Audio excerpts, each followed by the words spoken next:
Jiwo Deva Kano Jiwa Lana Tada Menon Jedema Sanje Shimde Bejawa Shaja Duba La Sazen Rojan Jazuchi Dema Jimden de Shenshama Jasho Mayan Zobe Sanje Ribadan Shazun Dema Devarisha Jiden Kemba Jiwo Deva Kano Jiwa Lana Meba Tada Menon Jedema Sanje Shimde Bejawa Shaja Duba La Sazen Rojan Jazuchi Dema Jimden de Shenshama Jasho Mayan Zobe Sanje Ribadan Shazun Devarisha Jiden Kemba Jiwo Deva Kano Jiwa Lana Tada Menon Jedema Sanje Shimden Dema Shaja Tuba La Sazen Rojan Jazuchi Kanze Ganyan Zowo Jadam Saya Sajen Dela Nganden Jiden De Na Choje Zowo Dese Kemba Jiwa Shahaz Namda Kunga Chodo Susan Wa Yishe Jazu Seja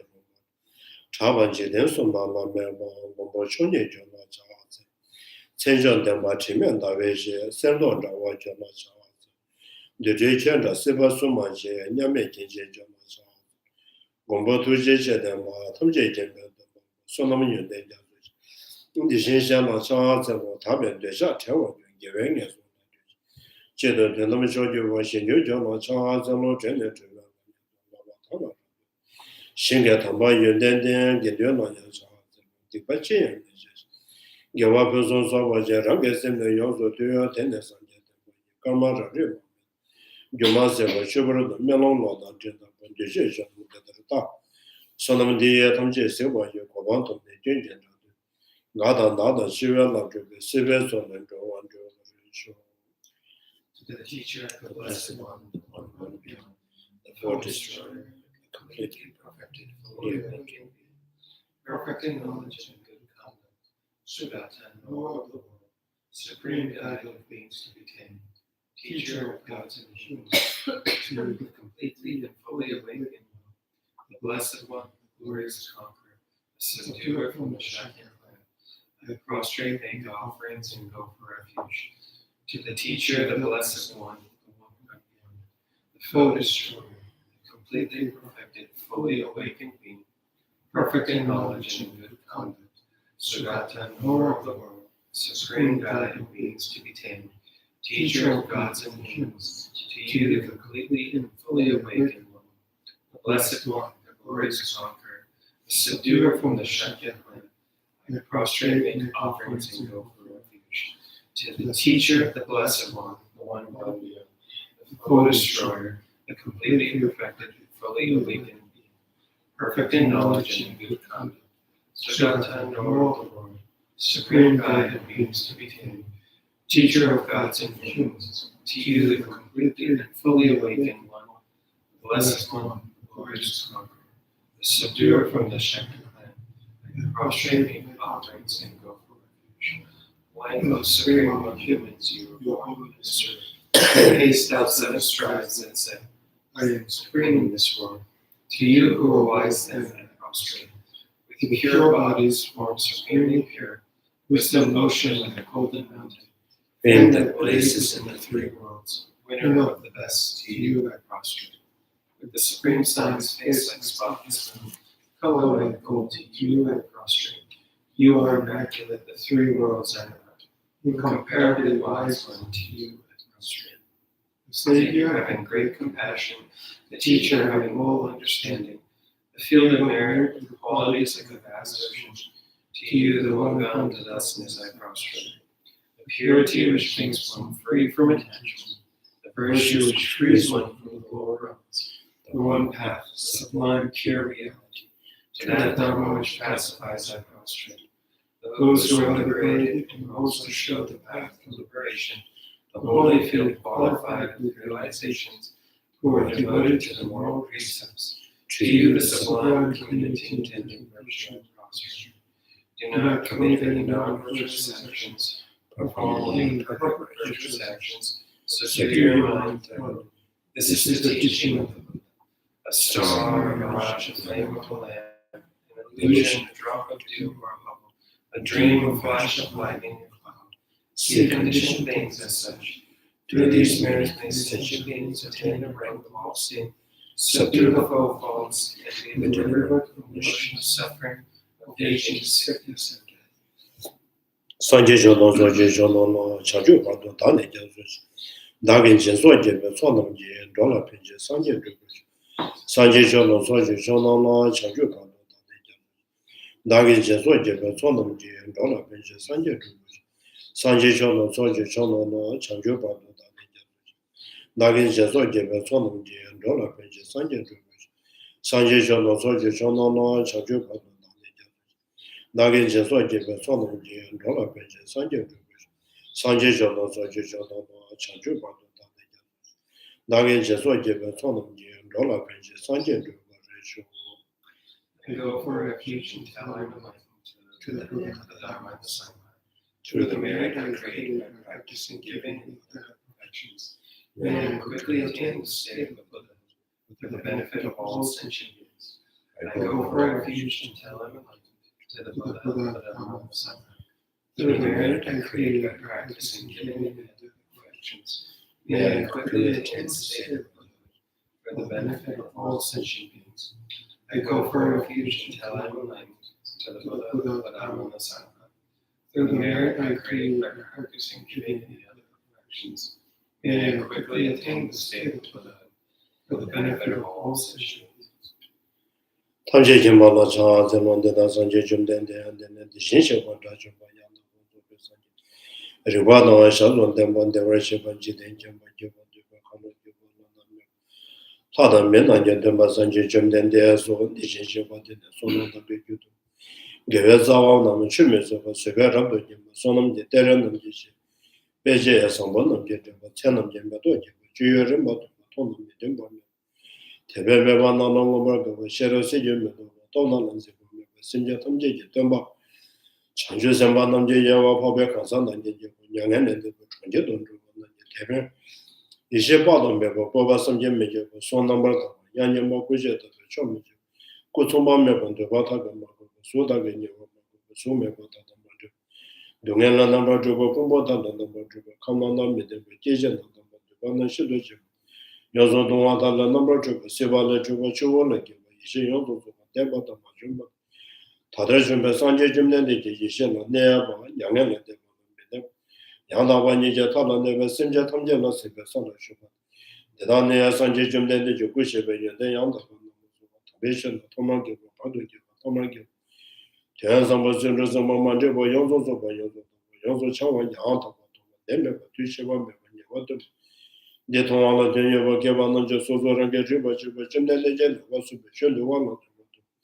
Yaraja was of a Shajo, don't draw what you but then one mentioned the what on them, but then you what you about. Teva, she made it, and then I was you what you too much of a visit, you were charged of everything. Son of the Beji, she and you, so much much dependent with you. When no one dependent with you, but you Kanzea Ganye is over the sergeant and no and the Jident and the Kabach of Charles.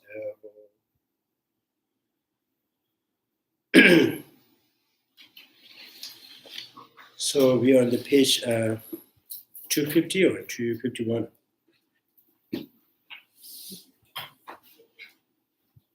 250, the top, towards the top of the page. Top of the page. Yeah. Okay. So it's still in the rejecting objection against explanations.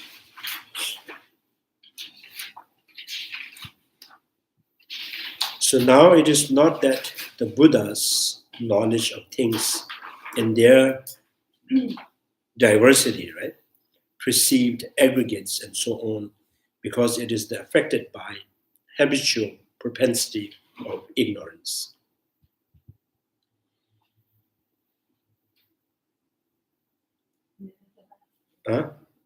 Yeah.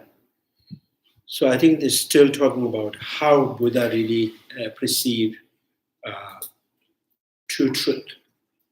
So from the explanations, the omniscience, the way perceived the object, it seems like there's only ultimate truth. So the Buddha's omniscience is directly perceiving or inseparable with ultimate truth. So that the question comes, if the Buddha directly perceiving the ultimate truth, how omniscience perceive the true truth? How conventional truth is perceived by the Buddha?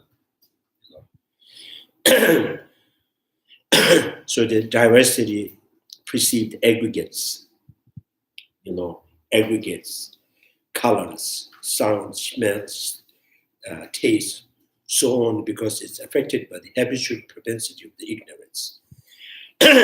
Nevertheless, so this is saying the concept of, this is color, this is the body, this is the feeling. So this kind of concept is so not in the omniscient. So how the omniscient perceive the aggregates, conventional realities. So nevertheless, a Buddha must perceive the appearance experienced by other beings whose cognitions are tainted by ignorance. So, but still, Buddha have no concept of, the aggregates and so on, like color, smell, taste. But Buddha perceived that this appears to the concept of sentient beings. So sentient beings, the mind that is attended by the ignorance. There is no denying that such appearance do exist.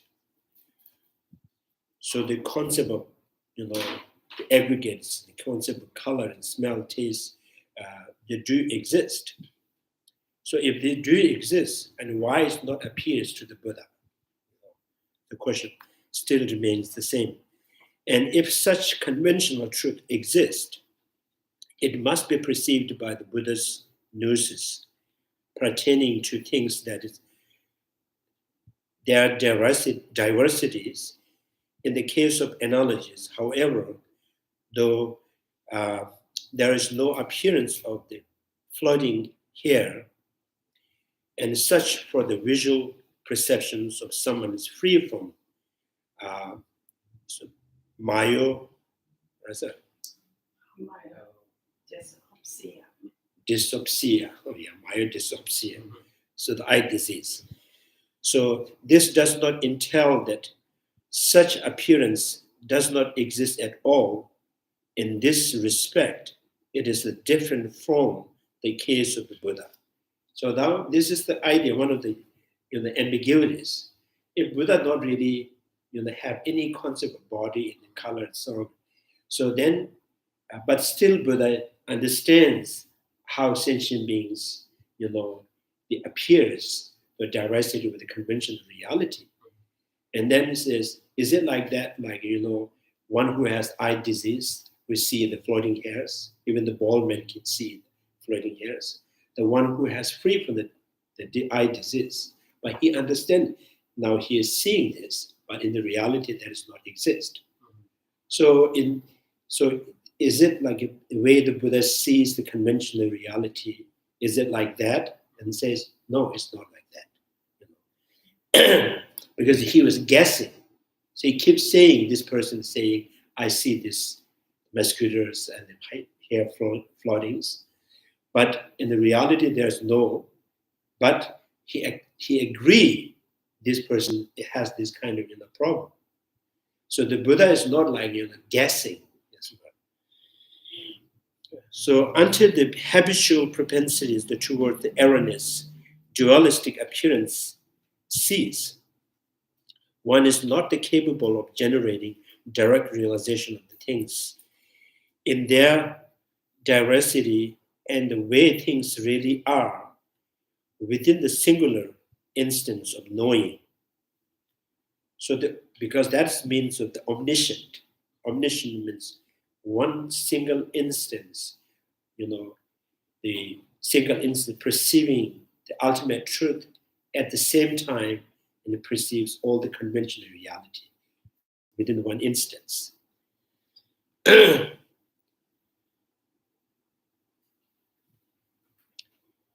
So within the singular knowing. Until then, one cognizes the two in alternations. And one during the meditative equipoise and the others during the post-equipoise state. So this is also not like a noble beings, the way they seize the true truth. So noble beings, when they're directly perceiving the emptiness, they are no longer, when they are meditating in the emptiness, they are not really perceiving the conventional realities. And the meditative, post-meditations, and they seize the conventional reality, that realization is also not directly experience the emptiness. So it's alternate. So Buddha, the way he sees, not like an Arya being, not like the ordinary beings who understands the other have eye disease. Thus, the knowing of the true things in their diversity, and the way things really are, within a single instance, the wisdom does not occur. So once all habitual propensity towards the error are eliminated, the true aspect of the Buddhist gnosis arises, uninterruptedly as a singular instance of knowing within each and every individual moment. So the omniscient, number Chandrakirti. So it's not just generally all knowing all. It's not just generally knowing all. Knowing all means he understands everything, and when he tried to understand. So this is not the omniscient. Omniscient means within the one instance understands every reality and simultaneously.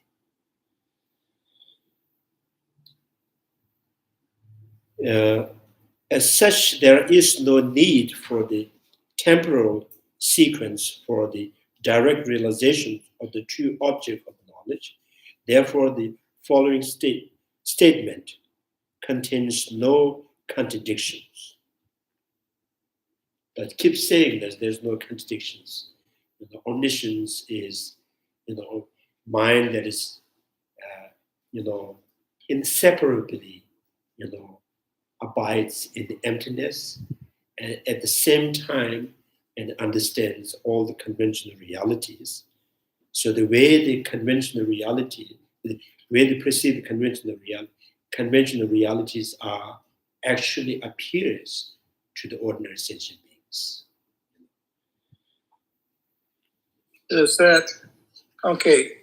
I'm going to ask a clarification question here. So we're still clarifying. He sees all conventional realities, but I suspect it means he sees all conventional and unconventional realities, such as the individual who believes he has hairs in his eyes. He sees that too, doesn't he? I mean, we could just say he sees everyone's reality, conventional and unconventional. Is it not so? Can you say that again? Okay, let me repeat. If you say someone sees only conventional reality, that means they see our consensual relative reality. But I think one would actually say he sees each person's reality, even if it's not a shared reality, even if they're psychotic, they're seeing hairs in their eyes. That's not a conventional reality. That's no longer a conventional reality. That's an individual's misapprehension of what they perceive. So, I mean, doesn't he see all reality, whether it's conventional or, whatever people are experiencing, that's what he sees. It's not just the consensual reality he sees. Do you understand my point that I'm making now? First, let me say what I understand from this explanations. So here, the main point here is the omniscient. What do you mean by omniscience? How omniscience perceive the true truth. So then says, the omniscient perceive the true truths simultaneously within one instant. Then the question comes, oh, is it like, omniscient means the kind of the mind that is, forever, inseparably abides in emptiness and simultaneously perceiving all conventional realities. So now this person is saying, oh, I'm trying to guess how the omniscient perceive the true truth. So the conventional reality is not appearing, right, to the omniscient, but omniscience realize the conventional reality. Now the question is it like the one person who has free from eye disease, and then he still understands the one with eye disease, how this person is in seeing things which are not reality, right? And this says, no, this is not like that. So where the Buddha perceived the conventional reality is not like one who is free from eye disease understands the other persons with disease and when see things. And then the second says, is it like your noble being? So noble beings who is meditating in emptiness. And why they are meditating in emptiness and don't see, so don't realize the conventional realities, and post-meditations, and then they seize the conventional reality. So the way this noble being seeing the true truth is alternative, right? There's a patterns. And then again, there's what? What was the last thing? There's what? So this noble being sees the true truth alternatively, right? So when emptiness sees, no conventional. When conventional sees, they are not really abiding in emptiness. So then the omniscient way the omniscient sees the truth is not like a noble being, not like ordinary being who understands the other person has eye disease. Then still, question remains, and how the Buddhas, why abiding inseparably within emptiness, understand the conventional realities. So that's the main point is like that. Is they're trying to understand how Buddha sees the conventional reality. Because Buddha has no thought, so there's no imaginations. Buddha do not see things through the imaginations, right? Let's say I have eye disease. Let's say I have eye. Probably. I'm for sure I have eye disease. But let's say I have serious eye disease. It's not just eye disease. It's hallucination. It's psychosis. Okay. So I see things in a disjointed way involving imagination. Okay. I see things, I'm imagining things that aren't there. Does the Buddha spontaneously he doesn't conceptualize this guy's crazy, but he has some immediate cognition of the craziness. Yeah. Does that exist? He does. So he can cognize that I'm completely off my rocker, which I probably am.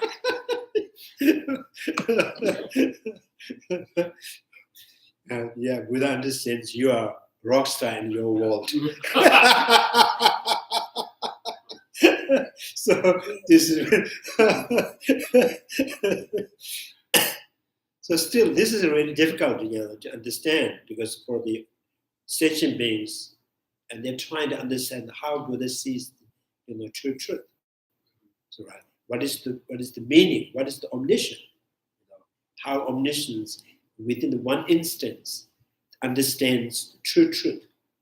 spontaneously, without any mediations. And then at the same time, this is Buddha had no thought, no concept. So now it is because our experience without creating any imaginations.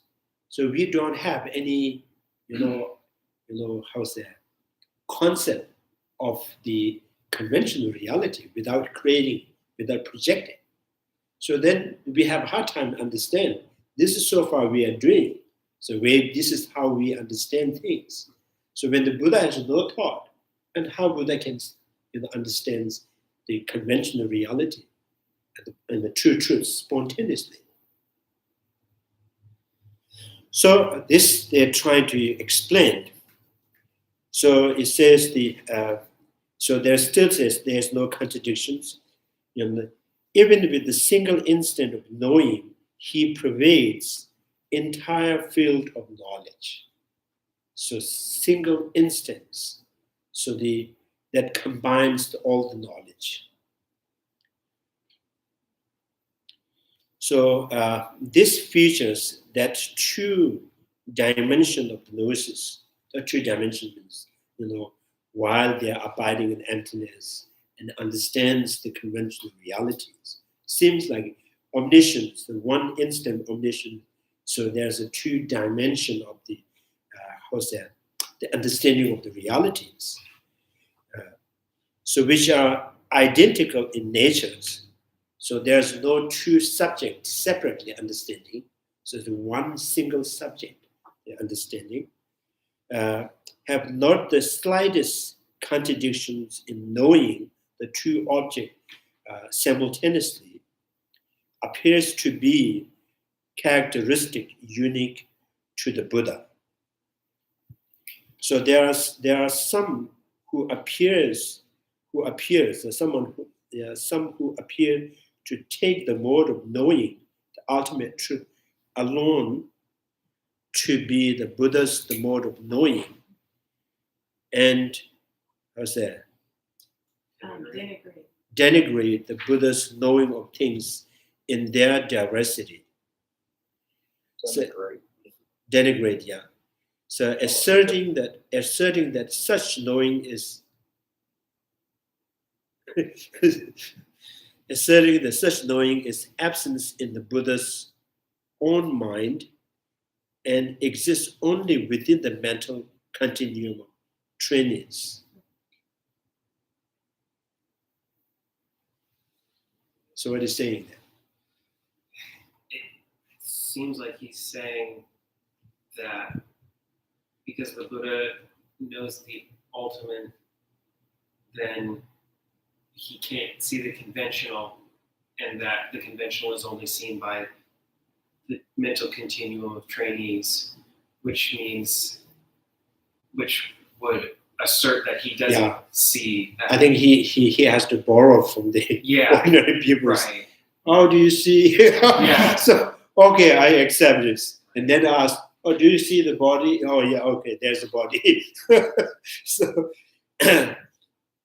within the continuum of the trainees, some appear to claim that even the gnosis, knowing the way things really are, is absence in the Buddha's mind, thus, denigrating the both aspect of the Buddha's gnosis. So this is really deprecating, the qualities of the Buddha.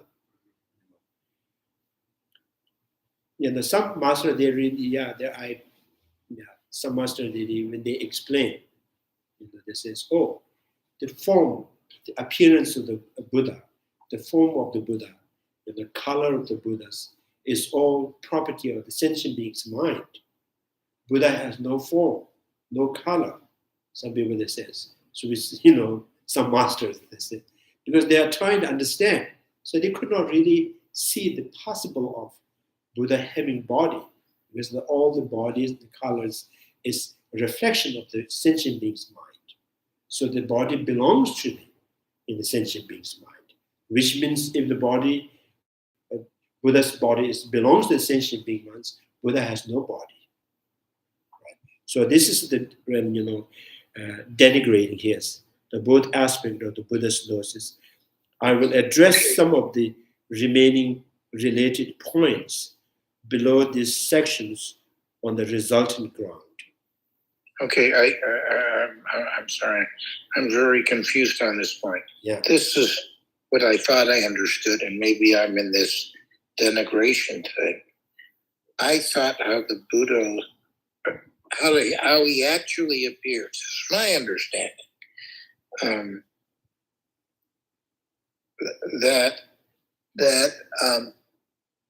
How the Buddha appears is my projection. That the Buddha's is actually inconceivable. We can't, we see his shape, for example, in classical Roman or Greek portrayal as having a body, having a shape, having a certain complexion.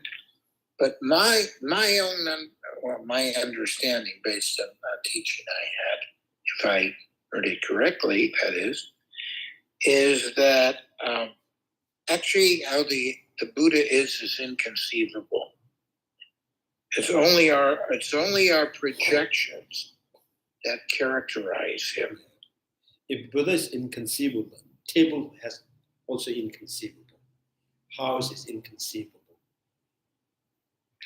It's Buddha, inconceivable. there are many Buddha. There's Buddha's fathers, Buddha's mother. We're talking about the Shakyamuni Buddha, then father, mothers, and his children, his disciples. They all directly sees it. So that we are also imagining the Buddha. We are trying to conceive. We conceive the Buddha, so we can understand the history of the Buddha. That's how the Buddha appears to us. Yeah. But the Buddha appears to us kind of the influence is our own karmic projection. So if you say inconceivable as it is, then everything is inconceivable as it is. The braid is inconceivable as it is, right? So by imagining and experience by the sensory perceptions, we guess, we agree. There's a braid, there's the house, there's the smell, right? So as it is, we are not conceiving, but conventionally, relatively. Yeah, we have, we could say, mutual, consensual. There's appearances which in our world are, if I see white, you see white, everyone sees white. We can all identify white from, another color, unless you're crazy or colorblind. But you could say that is a group karmic projection. In other words, that's not the way we are. That's a group karmic projection in that we really don't know if how you see white and I see white are the same. You may see white differently than me, but we're all habituated to our own version of this is white. Do you understand what I'm saying? Or am I being completely incoherent? Yeah. So yeah, it's still you are still in the in the boxing ring. So you are not outside the boxing ring. So we are all boxing right now. This person's saying, or is it like ordinary beings understand other person has eye disease, or is it like noble beings who understands alternatively with while they understand emptiness, no conventional. When they understand conventional, they are not abiding in emptiness. And you are saying, oh, Buddha's existing of the Buddhas is the property that's projected by a sentient being. So in that case, when we try to understand the car, we are projecting. which means the car is not really exist. It only exists in the projection. So then it's it's not a unique, say the Buddha is, exists through the projections. But still we say car understands through the projection, but car can be seen with eye consciousness. So there's no really, this is not really going to help you how the Buddha perceives conventional reality. Where am I missing the boat? Where am I missing the boat? You're still in the boxing ring, but you're at the corner. So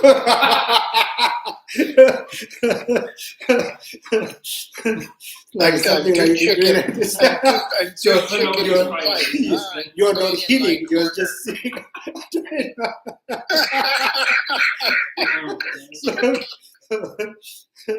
You should be able to hit, right? At least one time. So you're not.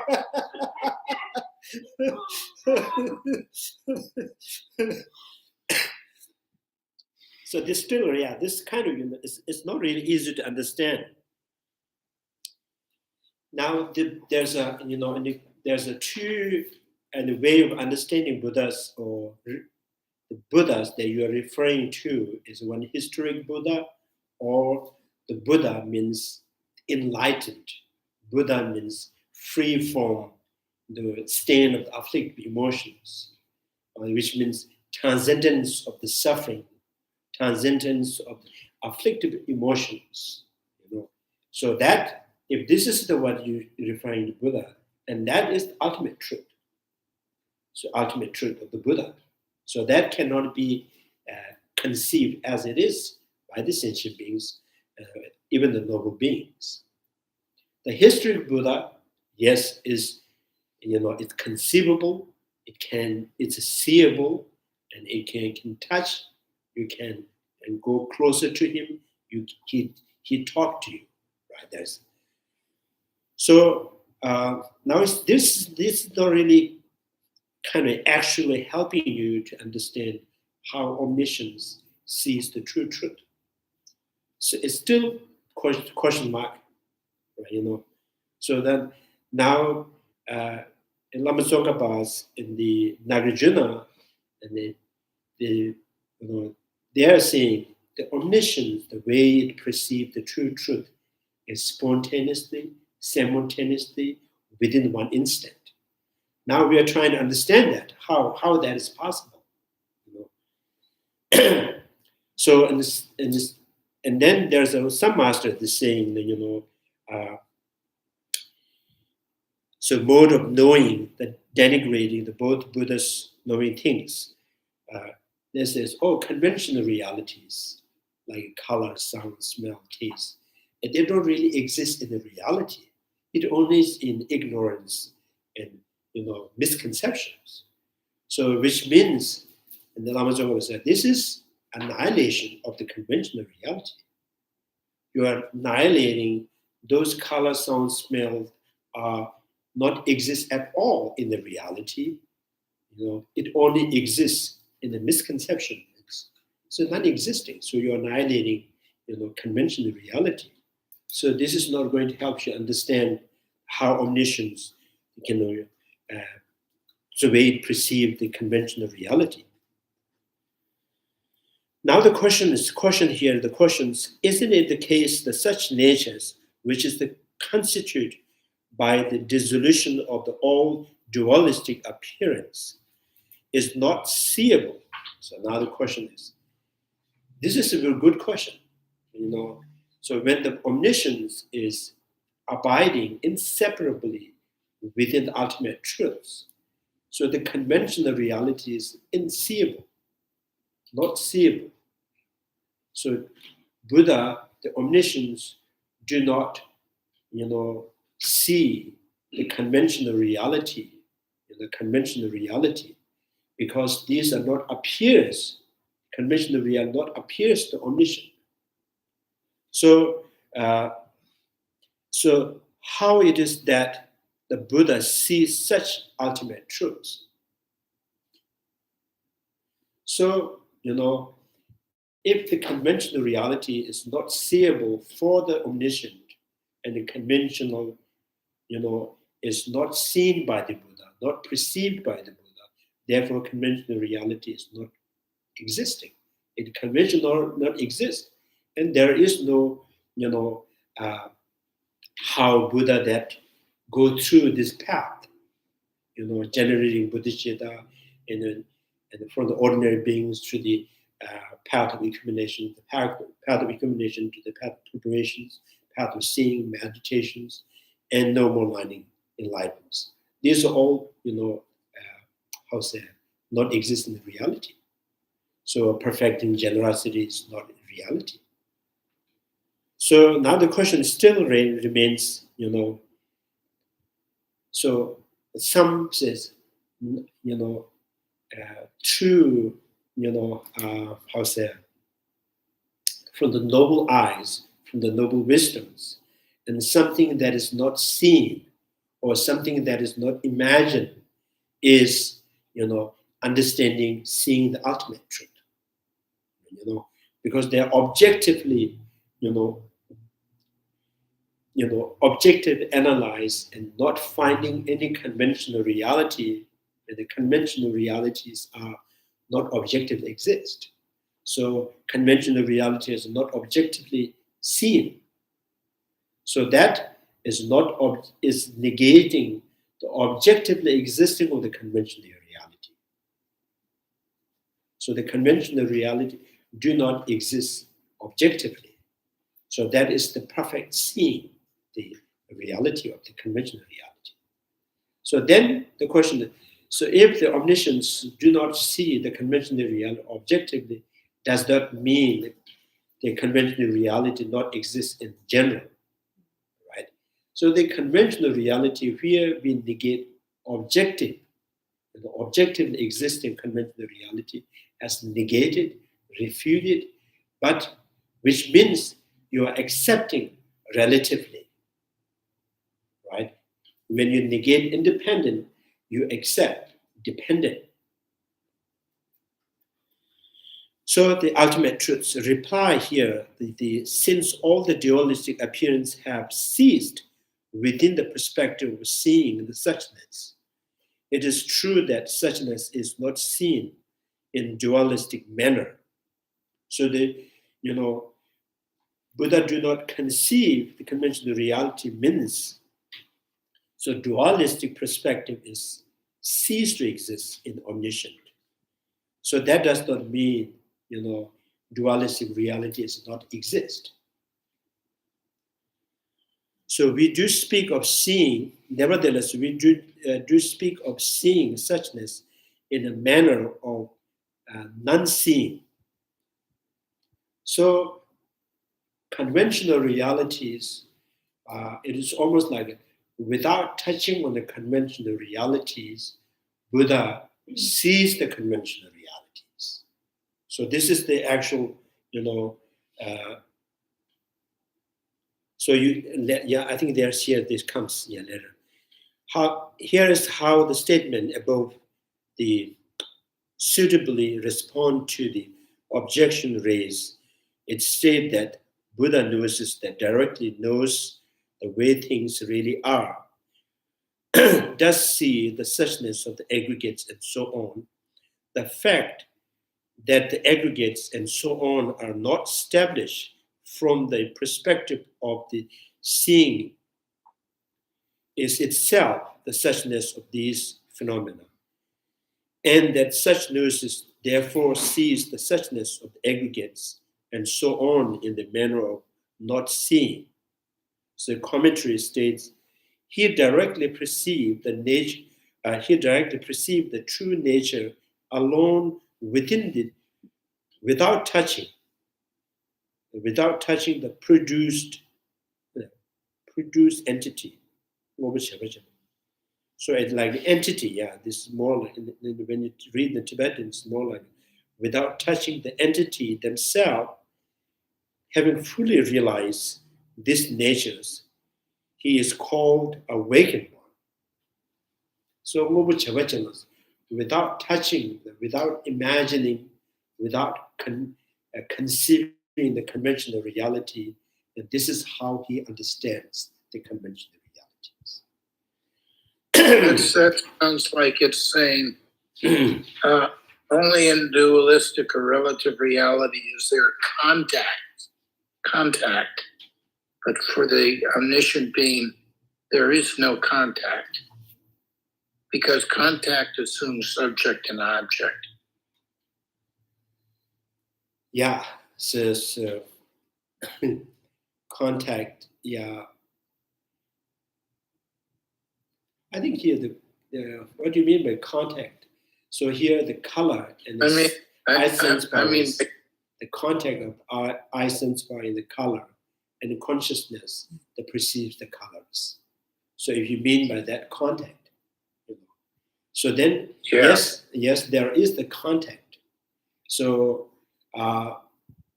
so now the question is, wherever there's a consciousness with the contact of the object perceiving, does that mean this subject, particular subject, must have dualistic appearance or not? So if say yes, and of course, now the Buddha must have a dualistic appearance, because eye consciousness sees the color from the contact of eye and sense power. So the contact does not mean, not necessarily, not necessary to have a dualistic appearance. So maybe you can, so for example, like a classic form, and then molecules, and then quantum physics, the wave. So from the point of view of the quantum wave, and this whole, solidities are non-existence. But still, because of the quantum point of view, and how any solid are not exist, does that mean in the reality there is no solid house, there is no solid rock? So it's kind of independent of how you see from what angle. From the quantum view, the solid is non-existent. It's just a wave. And then the wave and energy contacts, they creates the solidities. So now the create solidity is like really building the house like that, like concrete. No, it's just experience. The wave and the energy goes together and it creates the solidity to experience. The solidities are not objectively exist, not substantially exist. So I don't know that is my from my understanding, that is not an accurate characterization of how quantum mechanics works. Rather, and this is what makes quantum mechanics so bizarre, the observer, if the observer makes something by observing it, it appears as a wave. And by not observing it, it appears as a particle. Quantum mechanics is sometimes, at least when I was in high school, I had a little bit on this. It was called the wave particle theory. That's how it was referred to, the wave particle theory. So you couldn't ultimately say it was a wave or a particle. It's that the observer affected the experiment. The minute you observe something, it reacts as a wave. That's the, that is the attribute, it's the kind of, this is the criteria to constitute the existing of the quantum wave. So the quantum wave to prove an observer is required. So you have to prove first observer. From the observer, you can say quantum form exist. Now here we are saying from the quantum views, from the quantum perspective, just a wave. There is no solid at all. right? So now the question is, the solid we experience our sensory perceptions. There's a hard, there's a soft, there is a heavy and light, there is a rough and soft, right? There is rock like houses like that. So are you going to deny all of them? And then it says, this particular observer perceives the solidities. And the observer that trying to understand the most settled form when it comes to the wave, and almost the wave is not located anywhere. It's just moving around uncertainty. So to prove that existing, so there must be observer. But the observer experience there's some kind of wave is there. So the quantum existing is through the observer. From the quantum point of view, as the no solid.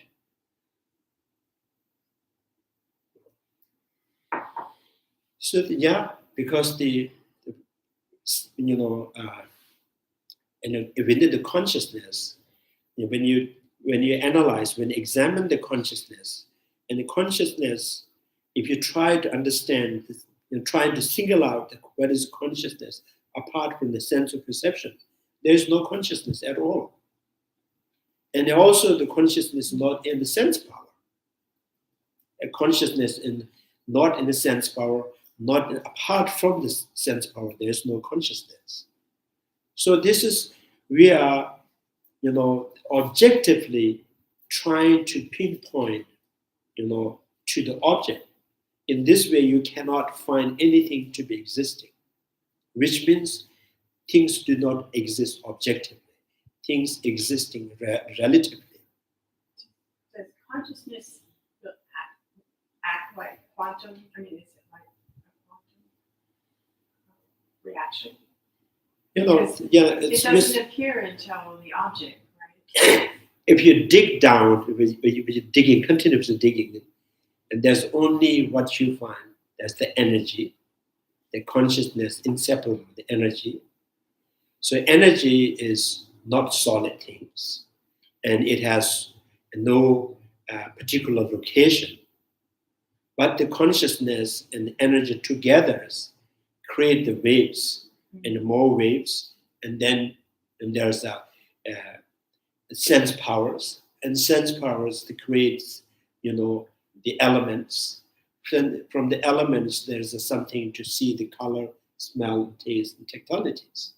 So the subject is more settled and the object become more settled. Subject is more grosser or vulgar, right? And then objects seems to be more gross level. So the omniscience is it's kind of touching the most the what I call ultimate truth, most settled in the nature of the phenomena. So it touched really deep down in the reality. So still, this omniscient is not annihilating those conventional realities. So the omniscience, from this point of view, although these are non-existing, but relatively they are exist. I think so quantum is like, it's not just, it's not just things, quantum is not exist by itself. Quantum is not exist by itself. So the quantum is from the experience proving there's some kind of waves there.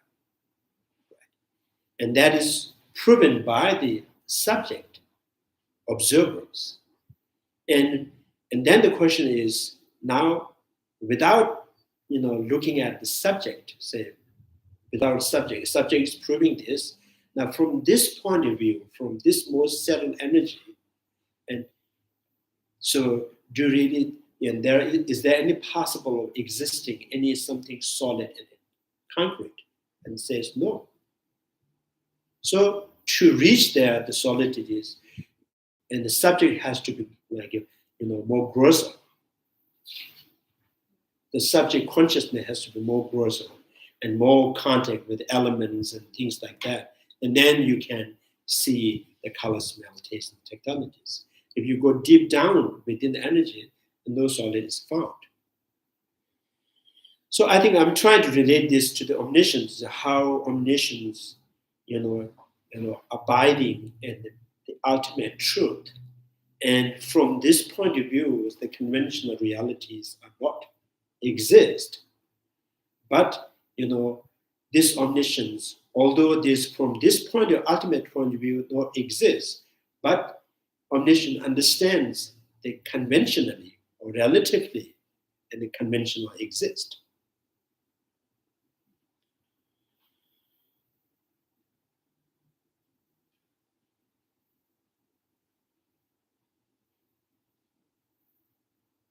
So I think if you go really, try to understand each phenomena, objectively, and the more you go closer and closer to the object, and the object shy away, they don't really exist.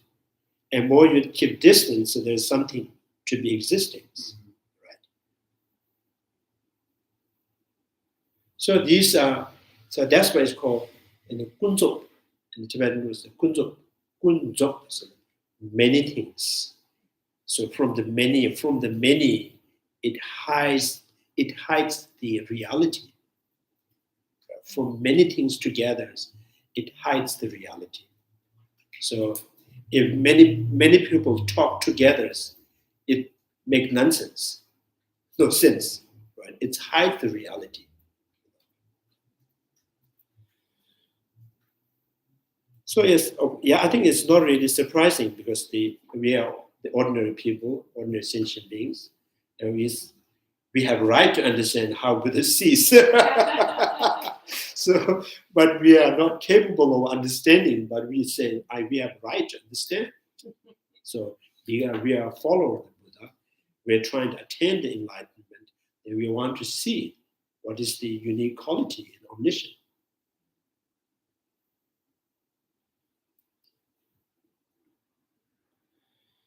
So this is in the commentary saying that he directly perceived the true nature alone without touching, entity themselves. So now we have to understand without touching means how, conventional realities understand with, how we touched and we understand. The touched understands means now the grosser level, like for our human beings, like the heats and the bloods and the airs they breathe in and out, and with that, the contact of the outer elements. And so there's something to see as a color, smell, taste, tactilities. So if you try to really understand, so where this color is located, it is outside or inside, or it arises from your heat or your blood, then there is no way you can find the existing of the color. But undeniably, it appears when the consciousness become, the grosser, and the consciousness grosser, and then the contact with elements are grosser, and then the gross level of the color, smell, the taste, and the existence. So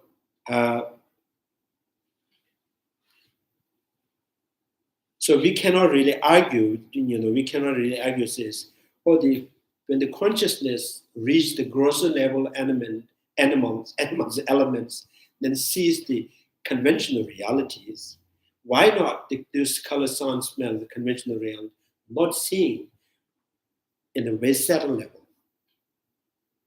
Because the subtle level of consciousness has no contact with the grosser element. So that's the relatively see. So relatively, finds the conventional reality.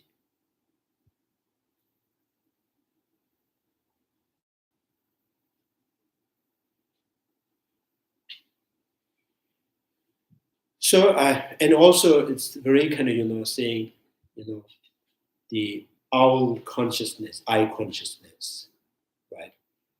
And human I consciousness. If you try to, in the element level, we don't see the difference. Why not human being can why not human being can see the the colors in night, and why the owl can see. So if if you examine an element level, you cannot find. There's no reason why not you are not seeing it. Why you're not seeing it, and why the owl can see things. So there's no, so relatively means now there's the consciousness, the energy that is really produced or the influence by the karmic, and all together is something to be seen. So when we go on in the God being, and that elements and the consciousness and the karmic force, and then you see everything is beautiful, like pure Ram and paradise, the heavenly existence, right? And that our consciousness, complete is the activities of the energy that is totally dissolved, and then born back to the human realm, and then he sees this human realm. So that's saying that elemental is in like the fire element, the earth, and how the owl and the human and the god are all composed of the same thing. So element level, right. There is no reasons why owl can see at night. And the element reason from the elementally, right? So there is no reason why not human can see at night. So it's the relatively level again. So that the consciousness and the energies and the karma that is kind of influencing it, right? So which means that what you see are not really exist independently.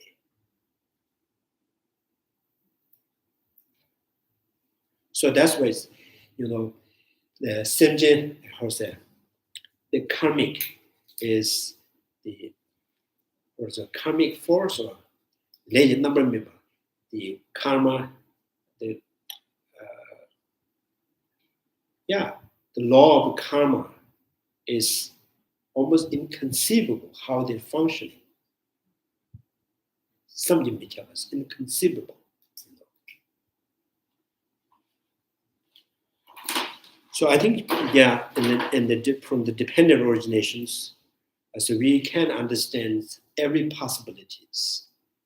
Or if your analysis is on one side, like only physicals, and you don't really see those possibilities. Right? So why owl can see night, why human being cannot see night? So the viewers say, oh, you cannot explain. This is, it's very, mysteries. People call it mysteries. Because you are not touching on the other, these other factors. You're always trying to find for the one factors. So the eyeball analyzes. Everything has to be, back to the home, the eyeball. So then you cannot understand those, inconceivable reality. When you say the elemental level, when you look at the elemental level, is that because we're looking at the elements, and the owl element and the human element are same? Elements are same, yeah. Yeah, I think I was kind of getting what you were saying to it, that really it's all the same elements that compose everything. So really there is no reason why they should be different. But there is a difference. There is a difference. There is a difference. Yeah. So every difference is caused by the different cause. So if you don't look after the different cause, you don't have any explanations. So the convention, I think this is one of the reasons why Buddha, while in abiding in emptiness, not conceiving conventional realities. Because his omniscience is not contact with those conventional realities. Many of those conventional realities is produced by the karmic force. Buddha omniscience is not contact with those karmic and elements.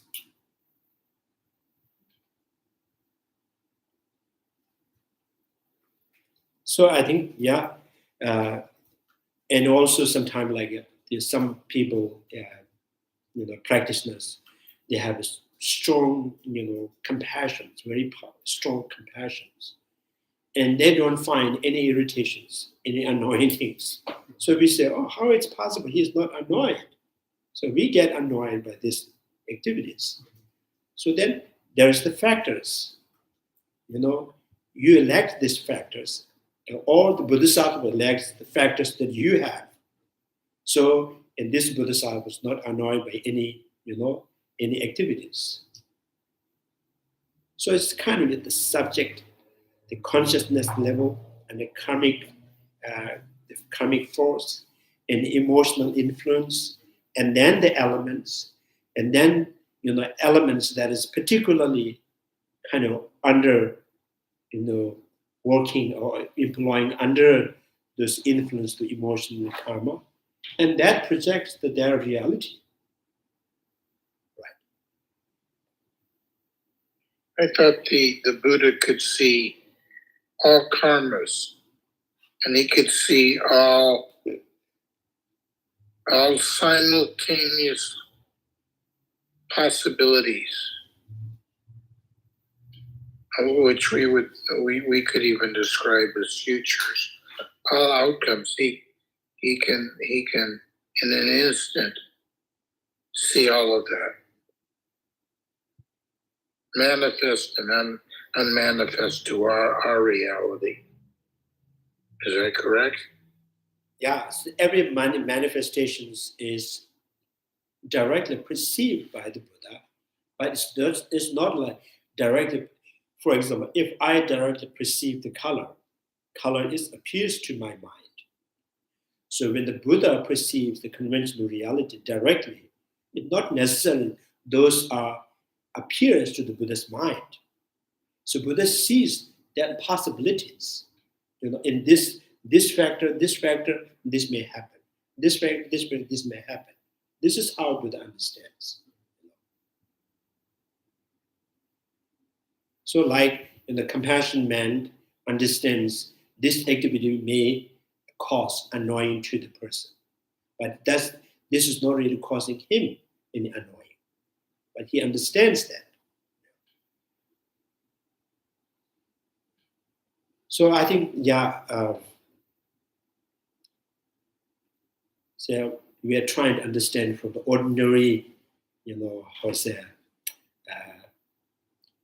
from the ordinary criteria, and then trying to understand how the omniscience, engaging on conventional reality.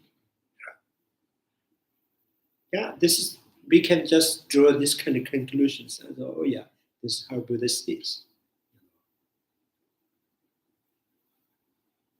When we talk about conventional truth and ultimate truth being the same side of a coin, kind of like. Yeah, so conventional means relatively. So relatively means not objectively exists. Not objectively exists. Relatively means not objectively exists. Not objectively exists is the ultimate truth. So ultimate truth, therefore, the conventional. Right?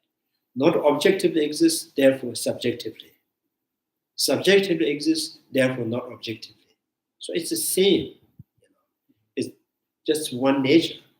So when we talk about our projections and the projection of intrinsic, we're not talking about conventional truth being relative. We're talking, is that, how would you distinguish between conventional truth as relative and conventional truth as diluted, as far as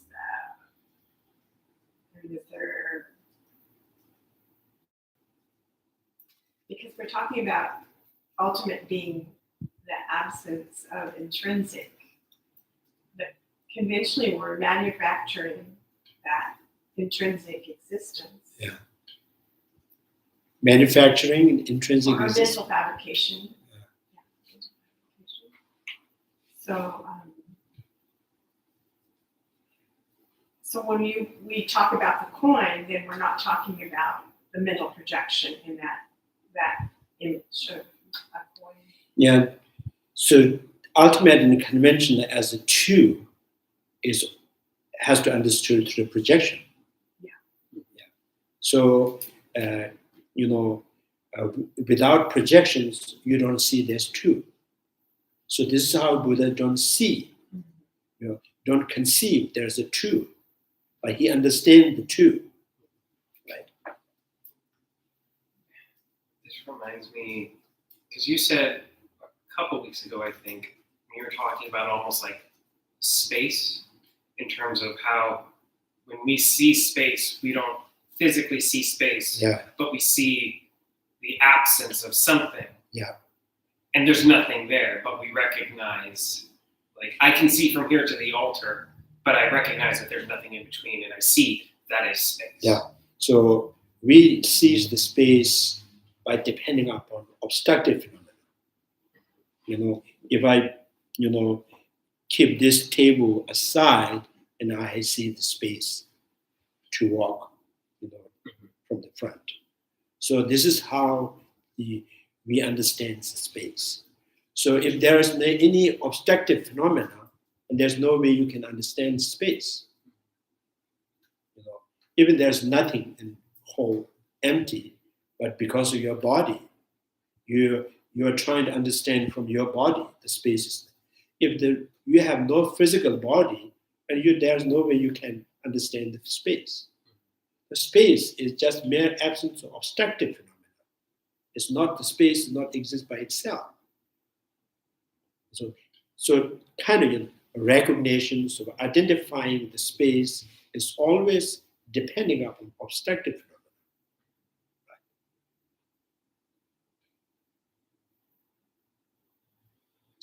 So there's been any things that you have conceived and imagined, you understand,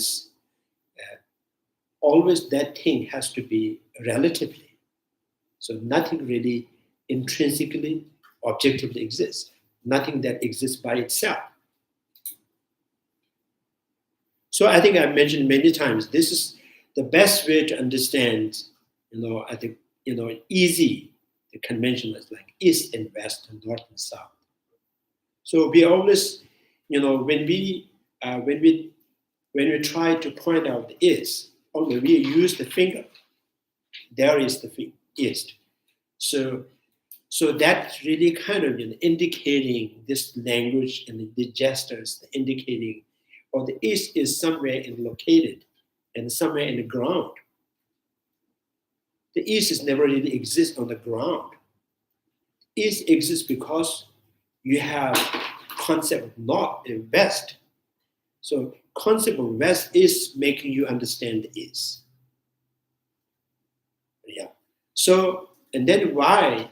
And then the question is, if there is no east by itself, and why we use the finger to point out?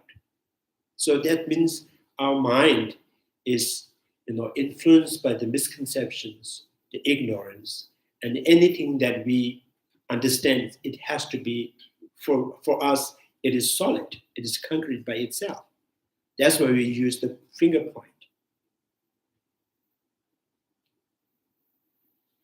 So east is not any location, right? The west is also not in location.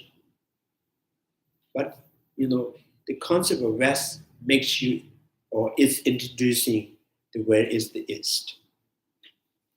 Like obstructive phenomena identify the space. So which means east and west is relatively exists, or relatively exists means, there's the west and it come to you, say, oh, that is the east. No, right? So directions, and then concept of this side and that side is also relatively.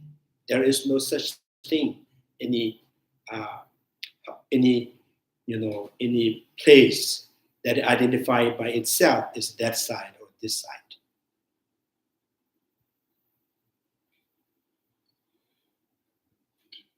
So I think this kind of analyzing, you're just penetrating any concreteness in every object. So that, that has some kind of, potential to set free your mind, to not get obsessed and fixated on anything.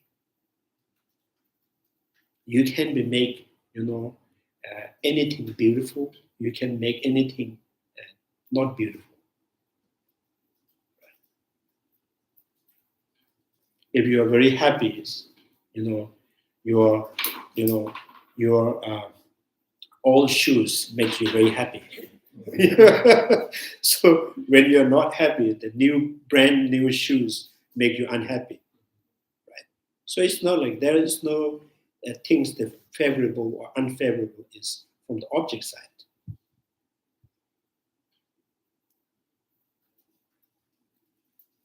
Sometimes even all sorts, the smell of it makes you happy. So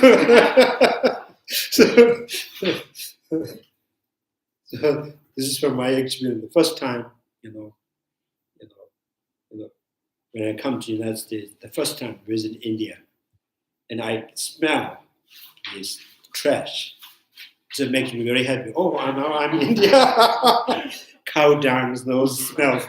So usually I don't know, oh, this is very bad. So that makes me happy. So it's proving me solidly you are in India now.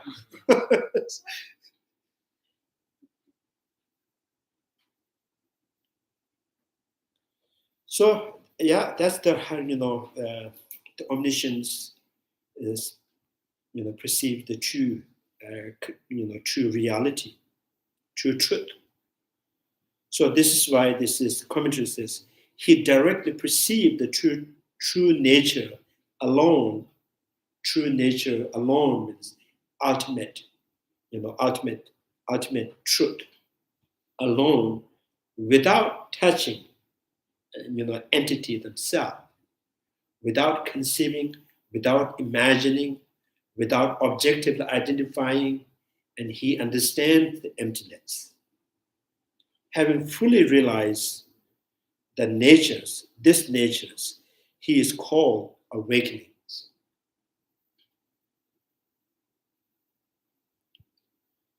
So yeah, I think this concept when you try to understand with this understanding or with this conceptually, understanding to call it omniscience, just offering one flower to the Buddha, that creates tremendous merit, great merits.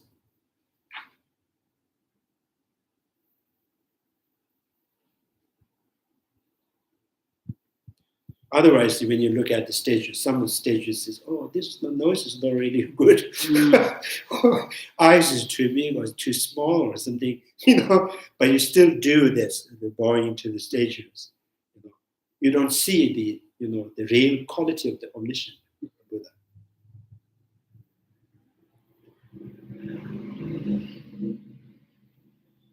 Maybe this is a good point for you to discuss what merit is. Yeah. So the merit, I think here sometimes we call it in Hindi, Sanskrit words, puja.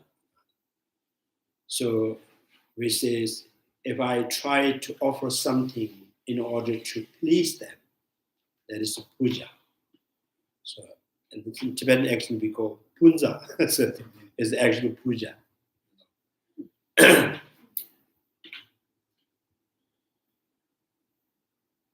So Buddha, because the Buddha's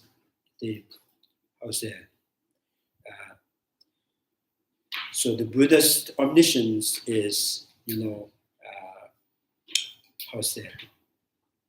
strongly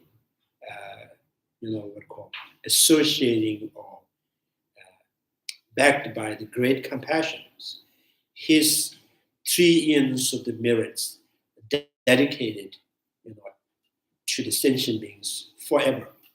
So the Buddha will please by your understanding, your knowledge. Right? Buddha is not necessarily pleased by flower and water.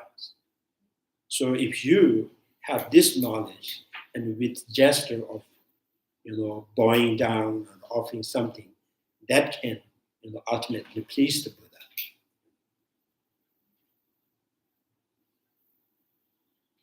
What does it mean to please? I mean, to me, the Buddha is not conceivable, right? But the Buddha is beyond conception. The Buddha's state, the Buddha's mind is beyond conception. How can we please, or why would something beyond conception be even pleased? Why would it have the, let's say, the quality of responsiveness? And we can't conceive of it, then how can we even conceive of the responsiveness of the Buddha? So now, how can you police to every statement?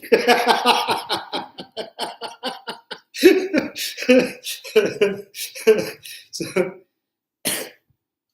because the existing of the Buddha is for the sentient beings. So Buddha's existing, every part of his mind, every part of his body, every part of the energies for sentient beings.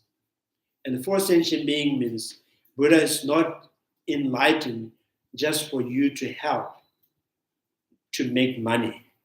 Buddha is not there to, his intention is not for you to be, kind of physically strong. So Buddha's, the existing is dedicated for the sentient beings to attain enlightenment.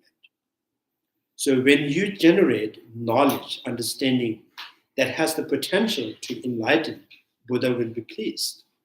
So Buddha coming to the earth is to dispel the suffering of these sentient beings. So when sentient beings, having quality of being, having quality of anything that can lead to the enlightenment, Buddha will be very happy, that pleased.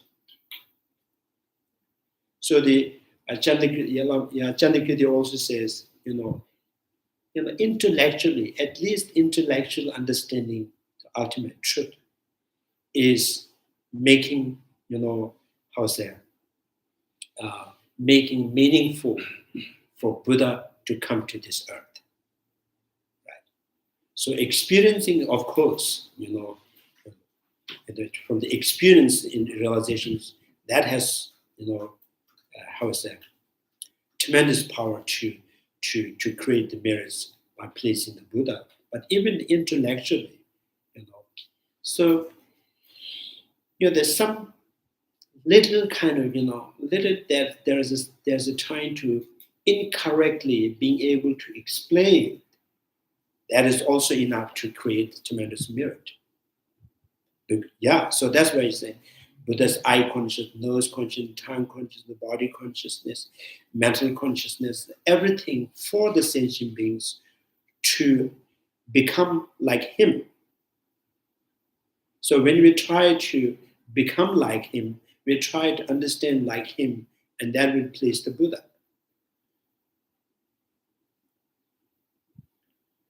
So that's why in the house there, when the text sometimes discuss about the refuge. So there's always says, when you take refuge Buddha, Dharma, Sangha, automatically you have rejected taking refuge to the worldly God. So which means you have rejected or taking refuge to, the umbrella, a house, parents, So you have, because you're taking refuge, the meaning, the intention of the taking refuge to the Buddha is, to become the knowledgeable like Buddha, to become the compassion like Buddha, to become the, the awakening, like him. So, which means you ultimately have committed to become like him. So therefore, I do not. I may rely on, and when there's raining, I may rely on the umbrella, but I don't really see the umbrella as ultimate protection. Right? I may rely on in the kitchens when I get hungry, but the kitchen is not ultimate protector. So that because you see that Buddha, Dharma, and Sangha is ultimate protectors.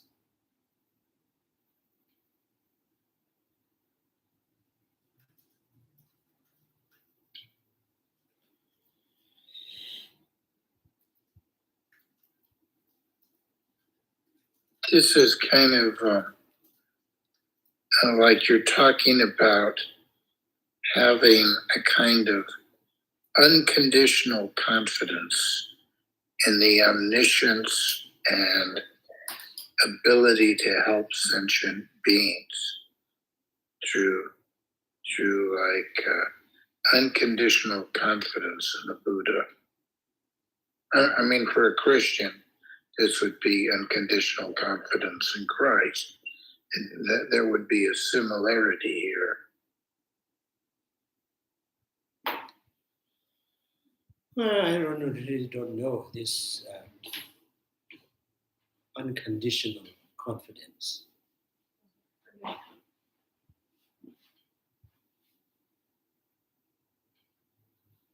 Every confidence is conditional. Yeah, but we're saying here much more than that. Yeah. We're saying it doesn't depend on conditions. Oh, Buddha will give me wealth, or Buddha will. Here you have unconditional confidence that the Buddha, that his mind and his omniscient mind and his compassion will have the ability to interpenetrate whatever circumstances you are going through, that you'll have like an ultimate protection, no matter what conditions you're experiencing. That's how it sounds to me. So Buddhist compassion is not like,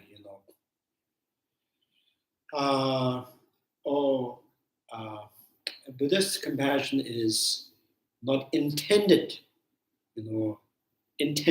compassion towards sentient beings. Buddhist compassion is like nature, the nature of the waters, the motions, the wind, nature of the winds is motions. So the compassion is just nature. Like when the sun, radiates the light, and the sun has no intention, so I'm going to, radiate the light on this place and that place. So the Buddha's is nature. It's very natural nature. So compassion is, for the ordinary beings, we generate compassions. So when you meditate on compassion, when you're developing compassion, and then there's some kind of sense of care.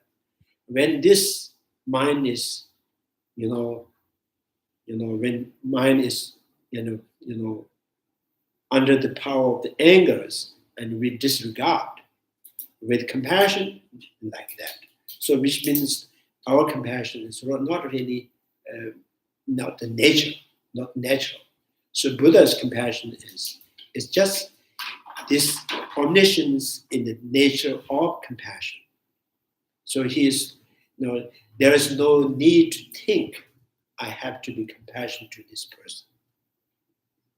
Yes, it's true. But from our side, I mean, this is how I understand. I shouldn't say it's true because Larry said it's true. Yeah, of course, Larry says it's true. Yeah. It's just I agree with Larry. Everything Larry says. My understanding, right or wrong. But however, there is something, it seems, is conditional. So the Buddha's compassion is unconditional. What's conditional is our ability to receive the benefit of it by in terms of our own karma and receptivity. Even though the sun shines, if I put myself inside a walled house, a small walled house with no windows, I'll never see the sun. I'll never receive any of the sun. And similarly, Yeah. if I'm not receptive, I won't, and I don't have the Yeah. ability to be receptive, it won't help me. Yeah, no. So Buddha compassion cannot do anything if you're not receptive. Buddha not going to knock your door, say, here, I'm here to help you. Because you are not interested, or you are just showing it back to the Buddha. So the Buddha says, to benefit them, they have to accept it. So not accepting is closing the door. So at least not accepting the Buddha is not like, like commitment. Accepting Buddha means your mind is open, and then you are really seeking for the truth. So that is the I think that should be enough to receiving the be receptive, right? It's not necessarily I follow Buddha Shakyamuni, because you are simply seeking the truth, reality, wherever it comes. I'm ready to accept it. So that is the receptacle. And if you have no interest in the, you're not honesty, not open-minded, but because my parents, my cultures, this is how we worship the Buddha. So you are still not receptive. So you have no interest in the truth.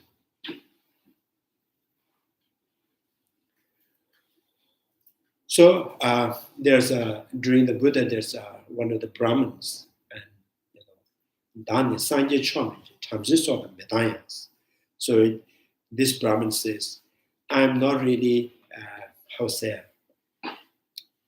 claiming, I'm not going to claim the Buddha is the best, and I have no any aversion to the Brahmins, no aversion to them, no claim or no attached to the Buddha, but I only follow the reasonings that is given by the Buddha. So this is So that's one great. He himself is from the Brahmin family, and so when he follows Buddha, then this is what he says. I'm not going to claim him as the best. I'm not have no any aversion towards the others, but I only follow the logic. So wherever it comes, this is how Buddha sees he is the ultimate protector, because he is the best receptacle. He's open-minded. It's not like Buddha Shakyamuni. Oh yes, I support him. So Buddha says, thank you very much.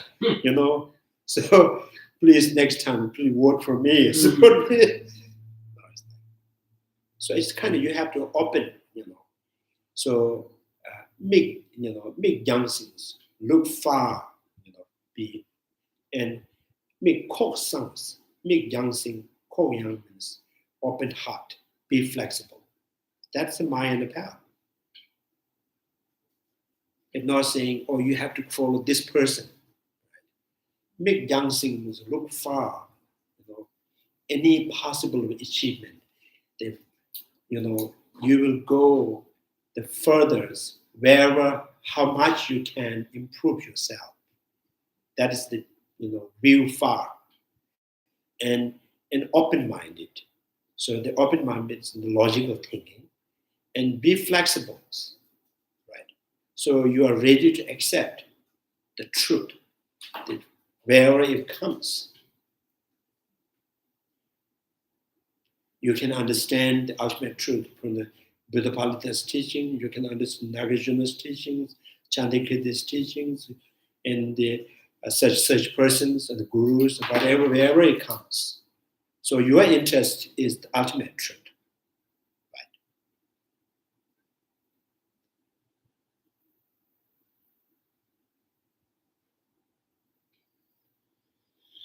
So yeah, that's the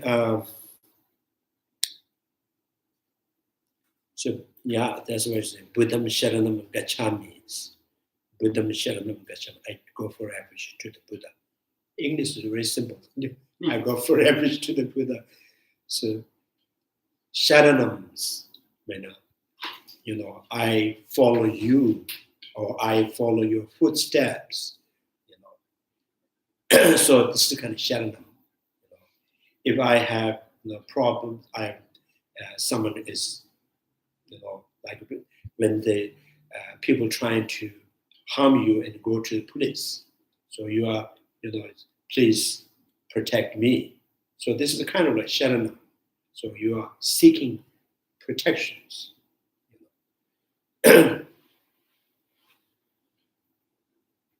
So, and then you also need to know what you're trying to protect from.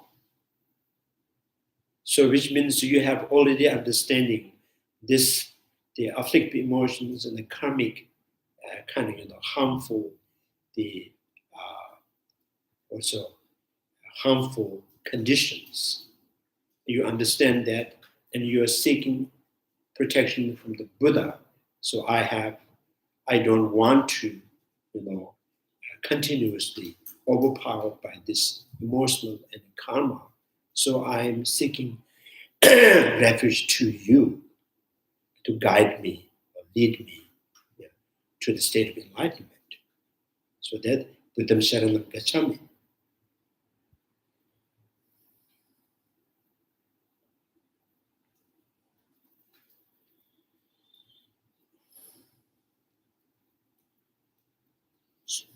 Yeah, I think, once again I read the commentary. He directly perceived the true natures alone without touching on the entity themselves. So this we should understand. Without touching means without objectively identifying, without imagining, without conceptualizing, and he understands that fully, and having fully realized these natures, he is called an awakened one. Here the Chandrakirti is saying that Buddha's gnosis that knows the ultimate truth actualize the ultimate nature of the things alone without touching their basis. So their basis means, things, seems to be exist within the basis. It seems to be exist with basis, right? So this has the same meaning as the statement that Buddha's gnosis sees the suchness of the aggregates and so on in a manner of not seeing the aggregates, not seeing, not imagining, not conceiving, so on themselves. As for the meaning of the citations, no seeing is the sublime seeing.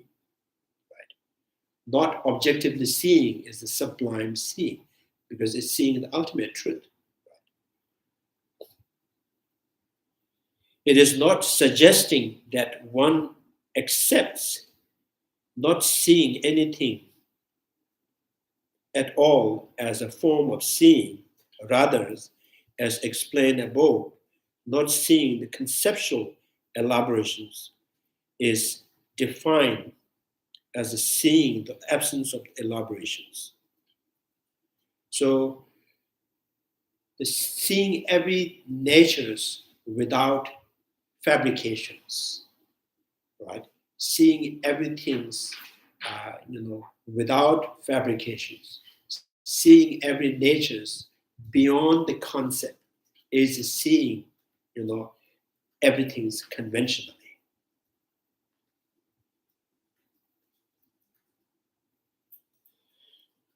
So I think this is it should be goes with like applied like when the condoms from the condoms point of views, not seeing the solidity that exists, which means, from the ultimate, from the grosser element, the solidity could exist. The grosser element. From the more subtle may not exist, but grosser level, so with relation to the grosser level element and the conventional realities exist, like color, sound, smell exist. Suggesting except seeing, rather than explain above, the not seeing the conceptual elaboration is defined as a seeing the absence of elaborations. Therefore, seeing and not seeing are not being defined in the relation to one single thing. Emptiness in the conventional is like, it's not separated too. When you understand emptiness, and you are not being able to understand the conventional. When you understand conventional, not being able to understand, like when you see the orange, you're not seeing the apple. When you see the apple, not seeing the orange, not like that, right? So how it says in the three principal aspects, Yeah. you see both of them arising. Yeah. So you see both at the same time, spontaneously. So if this way, this may not exist, and this way did exist.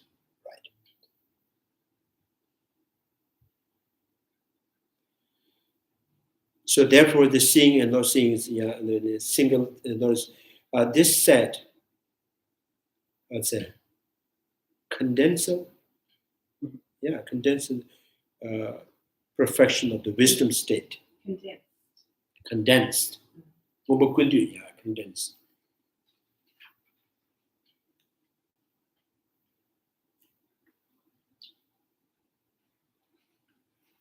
Yes, Larry, you want to say something? I'm just repeating to myself. Oh, okay. That's perfection of wisdom states. I'm just trying to get that into my mind. My tiny mind.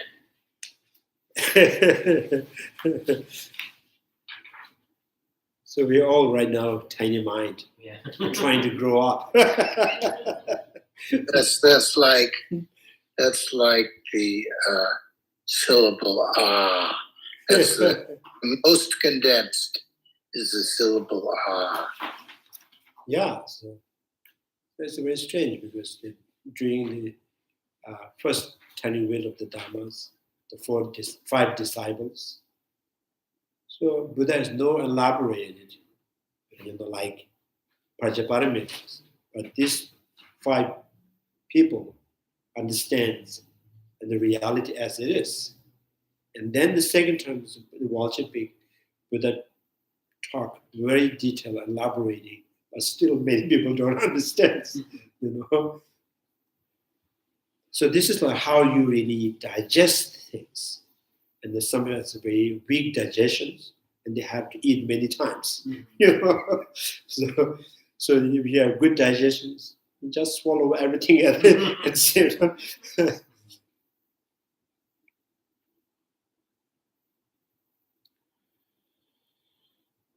So, any questions?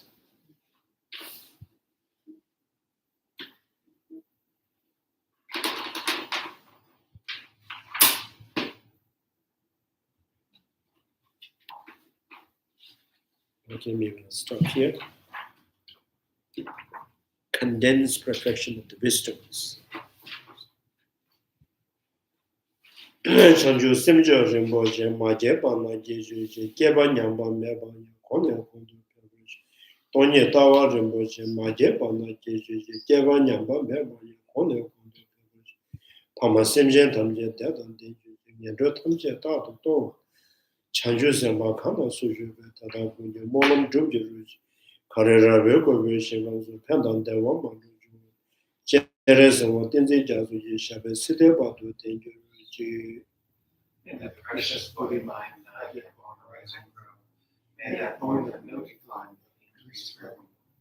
May the precious mind realizing emptiness not yet born arise and grow. May that born of no decline increase forever. Due to all these merits, may all Father and Mother Sentient beings have happiness. May all the lower realms be empty forever. Wherever there are Bodhisattvas, may all their prayers be accomplished in the sacred earth surrounded by snow mountains. You are the source of all their happiness. O powerful Chandrakirti, remain in this world until sunset.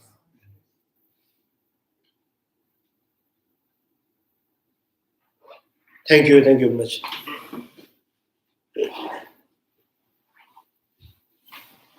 Thank you.